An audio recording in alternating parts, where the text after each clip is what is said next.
Et là on sait que ça tient bien. Une nuit assez horrible. Bah très froid. J'ai vomi cette nuit. Les deux lascars nous ont rejoints. Bon là ça prépare l'abri pour eux. Mais t'es mal à terre qui est au fond. C'est de la terre. Mais Mathias touche le truc, tout est tombé. J'ai fait une connerie, mais pas de... Non mais le colle pas autant frère, tranquille. Non, t'inquiète. Donc là le problème c'est que bah on est obligé de rester là jusqu'à soit qu'il arrête de pleuvoir, mais la pluie a cessé qu'on va pouvoir faire un feu et être au chaud pour le reste. Belle bâche, genre des cheveux. Mais peut-être qu'en fait... Ou quand vous êtes rentré.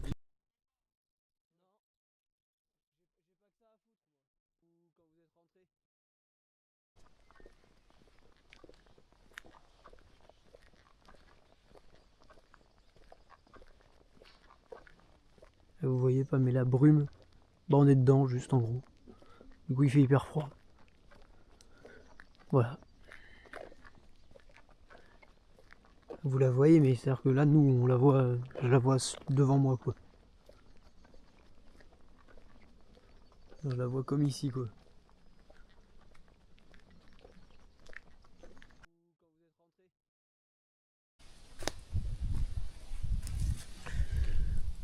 Un avis sur ce feu? Bah ça fait depuis 8 heures qu'on est là peut-être. Ça fait depuis 8 heures qu'on essaye de le démarrer, on l'a réussi à 14 heures. Voilà.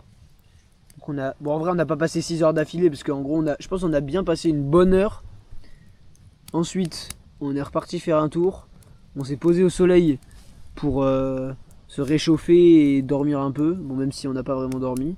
Et après on est revenu et là ouais pareil on a dû mettre 1 heure à obtenir ce résultat je pense. Et on est sous nuit blanche, donc là l'objectif c'est de le plus vite possible faire de l'eau et faire de la nourriture, manger et dormir.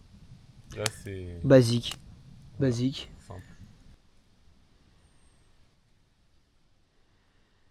Ta mère, il y a un insecte qui est tombé dedans putain.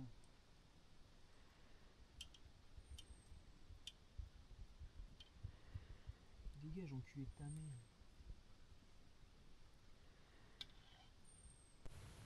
Jour 9, il me semble. On n'est pas encore le soir. On est en plein milieu de l'après-midi. Sauf que là, on fait une sieste. Parce que hier soir, on n'a pas dormi. Parce que il a plu. On est extrêmement fatigué. On a fait à manger. On a galéré de baiser à allumer un feu. On a fini par y arriver après vraiment longtemps. Parce que tout était trempé, tout était humide, le sol, les bouts de bois et tout. Donc hyper galère. Et bah là, du coup, on fait une sieste. Voilà. Voilà, c'est l'heure des réparations. Il faut combler les brèches de la tempête de la nuit dernière. On a bien dormi. On a fait une belle sieste pour rattraper notre sommeil. Et là c'est la soirée, donc on fait les petits détails des camps qu'il faut encore fignoler pour être sûr de passer des bonnes nuits. On peut dire qu'on est enfin tranquille. On a commencé à un peu travailler les personnages. Pour l'instant, on n'a pas beaucoup d'avancées, mais on se concentre sur les choses pratiques du camp. Donc, sur ça, ça va. Il devrait pas y avoir de discorde. Donc on s'attelle à la tâche, comme on dit.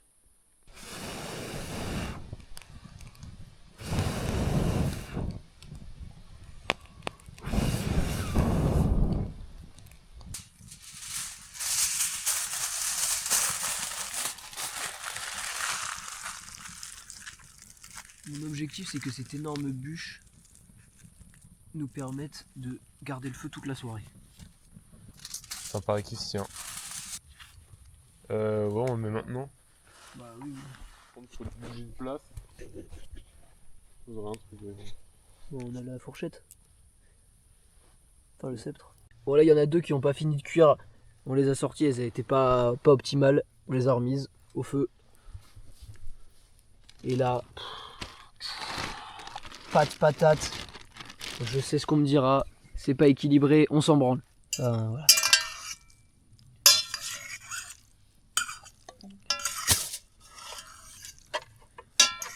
Pouah, ça a l'air délicieux. Sur le slibard. Ça c'est le bout de bois slibard. Attends, putain, celui-là il voit pas. Hop, c'est le bout de bois slip qui nous sert de table pour manger. Et on va se régaler. Fin du jour 9, les aventures se mélangent dans la tête et il y a un ordre un peu subjectif qui se crée en fonction de l'intensité des moments. Mais le fait est qu'il y a une intensité énorme. Je veux pas dire la phrase cliché de dire qu'on a fait une vie en 24 heures, mais on a fait beaucoup. Certains moments, pour le moins contrastaient totalement avec d'autres qu'on a vécu à quelques heures d'intervalle. Donc ça la rend d'autant plus incroyable dans ce qu'elle a eu de délimité par un jour normal. Il y a eu cette visite de la maison, l'impression de marcher sur la dépouille d'un homme en fin de vie. Il y a eu ce feu qui a été fait dans sa grange pour se protéger du froid et de la pluie qui nous avait contraint à quitter le camp dans une forme d'excitation galvanisée par le désespoir de la situation, on pourrait dire. Il n'y avait plus rien à faire d'autre que de fuir, donc dans la fuite on s'est dit autant y aller à fond et dans l'amitié qui nous a réunis dans ce moment-là, on en a vu que du bon et on a su en rigoler beaucoup jusqu'à être très fatigué et s'endormir sur place en pleine nuit blanche jusqu'à se séparer de Mathias et Théo. Et pour nous a commencé ensuite une lutte contre le sommeil et pour le sommeil. Meilleure nuit parce que j'avais un sac de couchage de fou.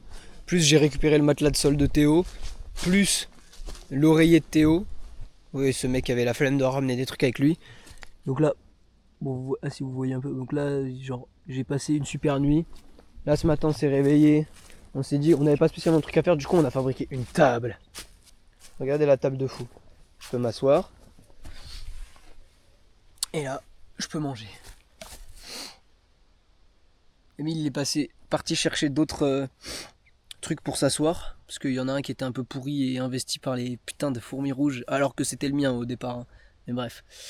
Là, la table, elle est super. Regardez, ça peut même faire genre truc de rangement à l'intérieur. Et voilà. Je vous laisse admirer cette table. Il y a un mec qui se reconnaîtra en regardant la vidéo qui a fabriqué une table un jour. Ta table, elle pue la merde, mec. Elle pue la merde. Alors que la nôtre, elle est sublime. Ça, en gros, on l'a ligaturé, on l'a tressé au milieu et sur le côté. Ce qui nous permet du coup de l'enlever, de tenir à la main le plateau. Et après, voilà.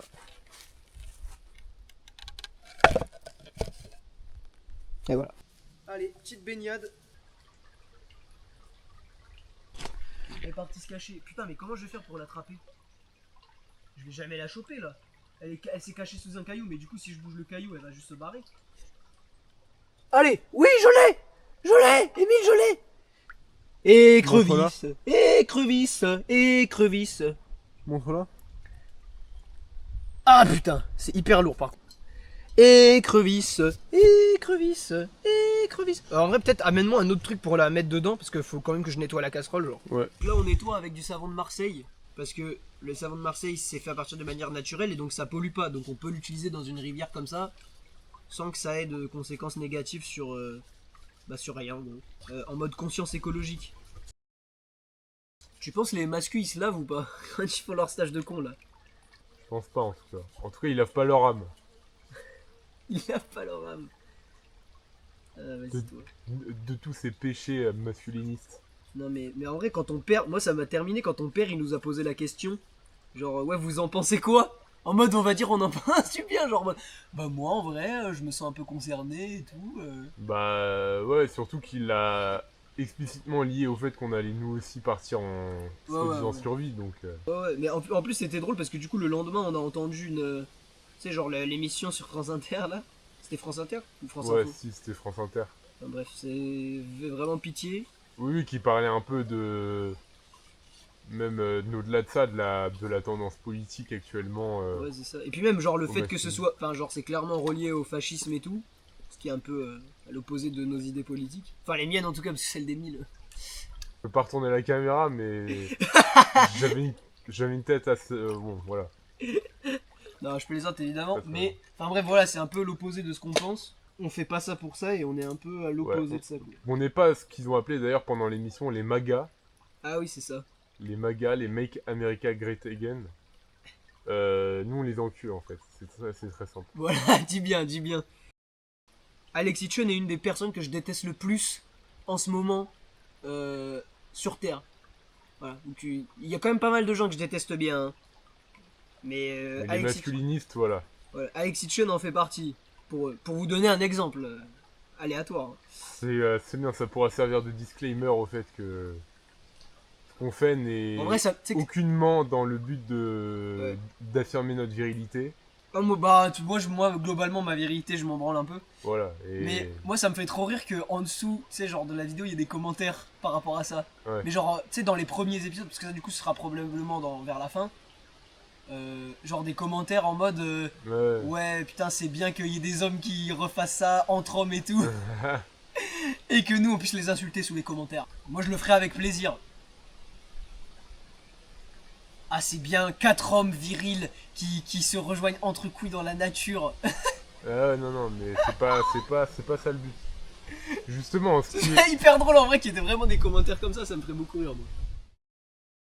Alors que... Ouais, vas-y, dis. Ce qui est plus au centre de notre séjour, si on peut appeler ça un séjour. Qui a été un peu coupé en plus. C'est pas non plus des vacances.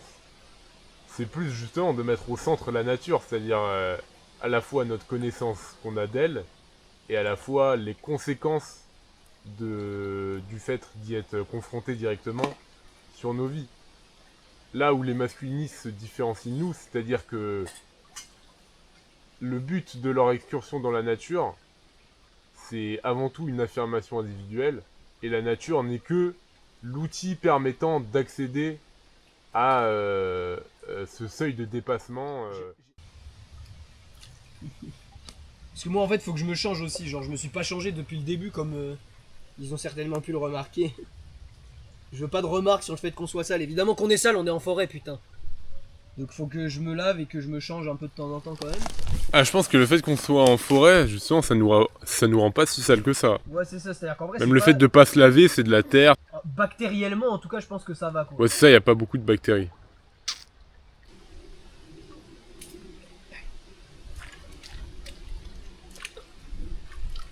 Ah, l'eau est froide, sa mère.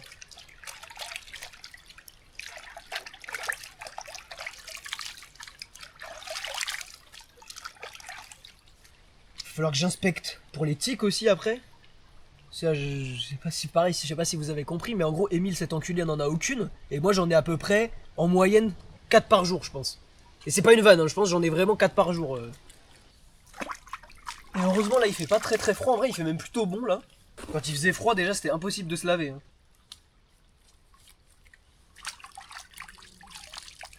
Ouah.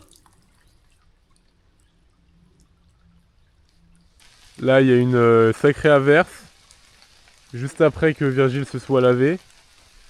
J'avais commencé à démarrer un feu, j'ai voulu mettre de la mousse dessus pour arrêter le feu. Bon, comme vous voyez, les flammes ont traversé. Pour le protéger de la pluie. Oui, mais c'était aussi... oui, c'est ça. C'était principalement pour le protéger de la pluie, mais je voulais aussi l'arrêter, quoi, parce que je pensais pas que ça allait traverser. Donc là, ça s'est un peu calmé. On n'est jamais au bout de nos surprises. Hein. Il peut y avoir un orage qui sort de nulle part. Là, pour le coup, en ce moment, il y a beaucoup d'inconnus. En plus, moi, j'ai plus de batterie, donc je peux pas regarder la météo. Voilà, on est face à l'inconnu. Petite écrevisse qui a bien cuit. Assortie. Elle est bien rouge là. Vous avez vu sa couleur tout à l'heure. Bon, évidemment, malheureusement, les écrevisses sont cuites dans des conditions qui sont un peu horribles, on va dire, parce que c'est ébouillanté vivant. Donc bon, c'est pas tip top en termes de cuisson d'animal. Sur ma petite pensée à Priscilla, si elle regarde la vidéo, je lui avais dit que je penserais à elle la première fois où on boufferait un animal qu'on a chassé nous-mêmes. Bah c'est le cas. Voilà. Bon, j'aurais préféré que ce soit un lapin, elle aurait été encore plus choc-barre, mais vas-y. Le lapin, peut-être qu'un de mes collègues fera fera des merveilles d'ici la fin. Bon, j'y crois moyen, mais on sait jamais. Pendant qu'on y est, ça, top 1 des créations du séjour, je le dis. Top 1. Voilà, très simple. Bout de bois, fil de fer, cuillère. C'est la meilleure chose. Le deuxième, ça se tape pour moi entre le pont et la table. Bon, le reste, c'est un peu des flops. Les collets, c'est des flops puisqu'on n'a rien attrapé avec. L'arc, c'est un flop parce qu'on peut pas tirer avec. Les cabanes, ça compte pas parce que c'est pas des, enfin c'est des créations, mais genre c'est excessivement grand. Donc pour moi, après, dans les autres trucs, il reste quoi d'autre en vrai comme petit truc comme ça? Le filet à linge, bon, c'était tellement simple que ça compte même pas. Le truc qu'on a mis autour de la casserole pour la surélever, là, que vous avez vu pendant les premiers jours, on a abandonné très vite aussi son utilisation, donc ça compte pas. Alors, ça a l'air bon? Ça a l'air très très bon. Je pense que là, je le décortique comme une crevette. J'ai l'impression que c'est comme ça qu'il faut faire. Est-ce que ça a l'odeur d'une crevette? Ça a une très belle odeur. Ah, ça a un peu l'odeur d'une crevette. Bah moi j'ai du mal, je vais goûter, évidemment, parce que bon, pas déconner. Je vais goûter, mais je pense pas que je vais vraiment aimer, parce que j'aime pas du tout les crevettes, j'aime pas du tout les fruits de mer de manière générale. Je vais goûter. Je suis moyen, c'est-à-dire que le goût ça va, la texture est... Ah là là. En vrai ça va, c'est moins pire qu'une crevette je trouve en termes de goût. Mais on ressent un peu ouais, le même genre de texture, un peu bah, mollusque molle quoi. Et du coup t'en as pensé quoi de l'écrevisse Émile? Vas-y dis-nous. En fait, c'est un mélange entre un crabe et une crevette. Et ça implique une absence de chair. C'est-à-dire que ça a les pinces du crabe. Sauf que du coup, le crabe, comme elles sont grandes, on peut manger la chair à l'intérieur. Là, elles sont trop petites, donc il n'y a pas vraiment de chair. Et c'est comme une crevette, sauf qu'il n'y a pas... Il n'y a peut-être pas autant de chair dans le corps et dans la queue. Après, faut préciser aussi, là c'est des trucs sauvages. Ouais. Enfin, si c'est les écrevisses élevées, elles sont plus grosses et du coup il y a beaucoup plus. Genre les pinces, on peut les manger. Il y a beaucoup plus de chair. Pareil, les crevettes, celles qu'on mange, c'est celles qui sont d'élevage. Du coup, c'est pour ça qu'elles sont énormes quoi. Au naturel, elles le sont moins. En fait, c'est comme une moitié de crevette, tu vois. Ok. Oui, donc c'est pas. Pour l'investissement et le temps que tu mets là-dedans. Oui, c'est pas rentable, mais c'est pas dégueulasse. Genre le goût, tu l'as pas trouvé dégueulasse. Non, le goût, ça va. Ah bah voilà. Mais en fait, c'est marrant parce qu'on sent le goût de la rivière, là où tu vois, où tu sens un petit peu la mer dans la moule ou dans les. D'ailleurs, il a une moule ici, peut-être qu'il mangera plus tard. On sait pas pourquoi il y en a dans la rivière, mais il y en a. C'est pareil, une moule de rivière. Là où normalement la moule est extrêmement iodée, beaucoup pris du goût de la mer. J'aimerais bien voir ce que c'est quand elle est pris du goût d'une eau douce comme celle-là, quoi. Jour 10, soir. Aujourd'hui, on est resté tranquillement chez nous, on a bien dormi, on s'est bien reposé. Ensuite, on a essayé un peu, parce que on a eu du mal à le faire quand il y avait Mathias et Théo, mais on a essayé un peu de réfléchir pour le court-métrage qu'on chercherait à faire, pour avoir de l'inspi un peu, parce que pour l'instant c'est un peu compliqué parfois. Demain, on a prévu d'aller au lac des Sétons, donc d'y retourner encore une fois, pour justement essayer de trouver un peu là-bas ce qu'on a du mal à trouver ici. Et voilà, hein, sinon le reste de la journée s'est plutôt bien passé. On a eu la visite surprise du père d'Émile qui est passé parce qu'il avait peur qu'on se fasse manger par des loups. Du coup là moi j'ai un peu qu'une seule envie, c'est que des loups passent pendant la nuit et qu'on puisse les filmer, même si bon, oui blablabla c'est risqué, blablabla ça n'arrivera jamais. Et sinon, bah voilà, pas grand chose à ajouter. Là, si on craint de la pluie cette nuit, du coup je me suis mis sous la bâche avec Émile, qui lui est dans le hamac, moi je suis par terre. Jour 10, la définition même de l'épanouissement. C'est-à-dire que, au sens pratique du terme, on est arrivé à un stade où, dans le camp, on pouvait profiter de faire d'autres choses que des choses nécessaires, littéralement, à notre survie.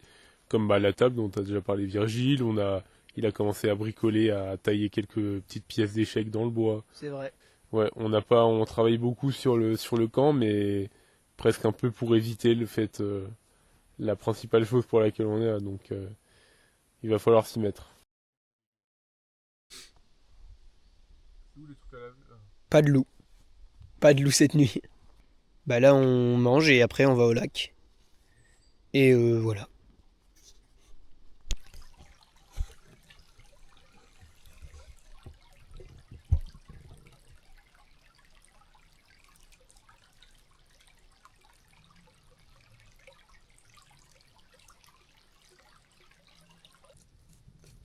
Du coup, j'ai réfléchi pour les personnages. En vrai, moi je pense que ce serait bien, du coup, si on part du principe qu'il y en a un des deux qui meurt à la fin, de faire en sorte d'écrire l'autre pour que il ait aucune réaction. Genre que l'autre soit pas qu'il soit insensible, mais que, enfin en fait justement, faut que ce soit surprenant pour moi pour le spectateur, tu vois. Faut qu'en gros la personne, enfin le spectateur s'attende à ce que ça dévaste l'autre et qu'en vrai ça lui fasse pas tant quelque chose, tu vois. Ok. Mais toi, tu penses qu'il est forcément obligé de mourir? Bah, je sais pas, moi, je pense que c'est une bonne idée. Après, en soi, c'est pas obligatoire, mais sauf que bon, si on se fixe pas un peu des bases et tout, on va jamais avancer. Donc, je sais pas, après. Enfin, faut pas que ce soit forcément systématique dans ce qu'on fait que la personne meurt à la fin, tu Bah, vois. après, c'est pas systématique. En vrai, dans tous les autres qu'on a sortis pour l'instant, ou qu'on a écrit, les gens meurent pas. Hein. Donc, bon, en soi, moi, je trouve ça pas. C'est pas. Et une fin heureuse.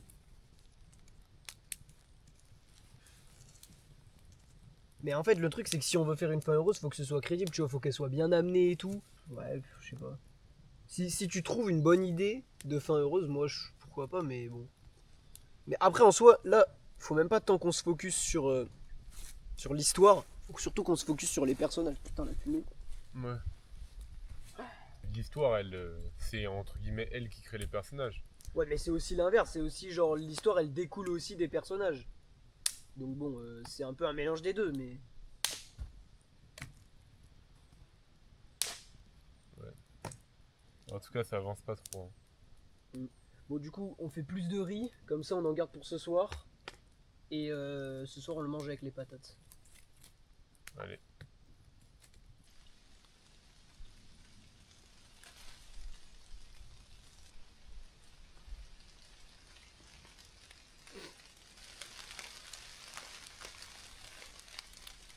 On va au lac des Fétons aujourd'hui.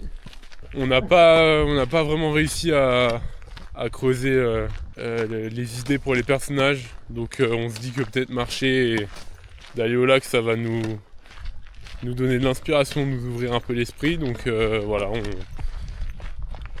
on se rabat sur ça pour le reste de la journée. Là on a mangé, c'était sympa. Et on a le ventre plein et petite marche digestive. Ça devait être un endroit pour bien se reposer et pour faire une petite sieste et voilà. C'est finalement le théâtre d'une pluie assez longue. Voilà ce qu'on trouve sur la route, un pauvre blaireau. Sûrement shooté par une voiture.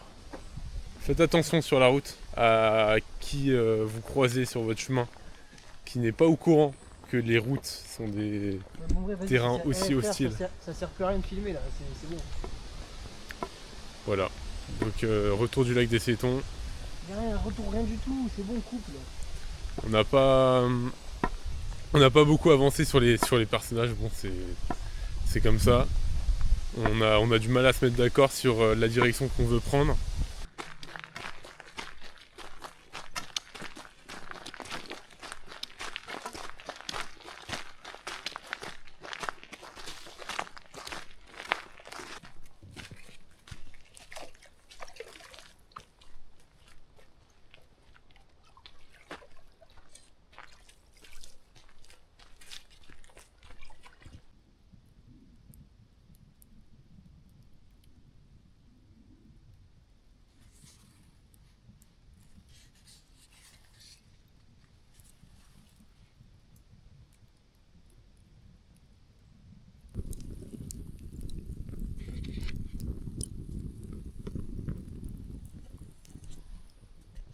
C'est la fin du jour 11. On vient de se restaurer avec des magnifiques patates et du riz. C'était assez bon. Et on arrive bientôt à la fin de l'aventure. Et quelle aventure! Quelle aventure on a passé à la fois à 2 et à 4. On a vécu beaucoup de rebondissements, beaucoup d'inattendus. Et ça nous a beaucoup appris sur nous, sur notre manière d'aborder les choses. On n'a pas fait tout ce qu'on voulait faire, mais ce qu'on a fait, je peux dire que j'en suis fier, et je suis fier aussi de vous montrer ça à vous. Ok, Et d'accord, ouais, c'est ça. Non, mais il se fout de la gueule du monde, frère. On n'a pas réussi un seul truc comme il fallait. On a littéralement tout raté. Les collets, ça a pas pris un seul truc. On n'a pas pêché. On est resté 3 jours alors qu'on devait rester 2 semaines sans rien. Au final, on a complètement revu ce qu'on devait faire. C'est un échec total. La raison même de notre venue ici, qui est d'écrire un truc et de le préparer, c'est pareil. On n'a pas fini. Ça.